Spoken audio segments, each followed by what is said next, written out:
जब हजरत नूह अल्लाह के हुक्म से कश्ती बना रहे थे, हर रोज एक बूढ़ी मोमिना औरत अपनी छोटी सी घटरी उठाए उनके पास आती। वह कहती, ऐ अल्लाह के नबी, कश्ती कब रवाना होगी? हजरत नूह मुस्कुराकर फरमाते, अभी देर है, वक्त आने दो। वो औरत वहाँ बैठी रहती, पूरा दिन इंतजार करती, फिर शाम होते ही घर वापस चली जाती। ये सिलसिला कई दिनों तक चलता रहा। एक दिन हजरत नूह ने उस बूढ़ी औरत से फरमाया, ए बूढ़ी अम्मा, जब जाने का वक्त आएगा तो तुझे बता दिया जाएगा। वो सर झुकाकर चल दी, मगर दिल में यकीन था कि जब कश्ती चलेगी नबी जरूर बुलाएंगे।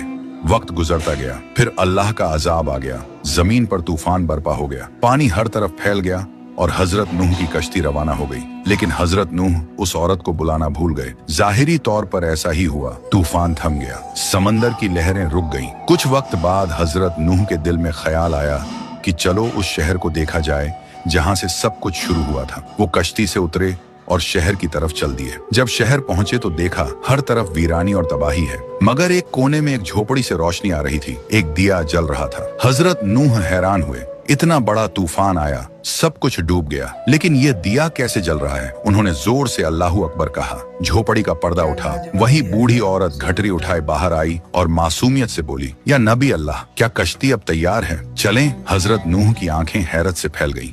उन्होंने पूछा, ए बूढ़ी अम्मा, तुझे कुछ भी पता नहीं चला? औरत ने सादा दिली से जवाब दिया, क्या नहीं पता चला? या नबी अल्लाह। हजरत नूह बोले, इतना बड़ा तूफान आया, दुनिया डूब गई, बारिशें बरसी, लोगों पर अजाब आया और तुझे कुछ खबर नहीं। वो औरत मुस्कुराकर बोली, या नबी अल्लाह, एक दिन बादल थोड़े गरजे थे और हल्की सी फुहार पड़ी थी।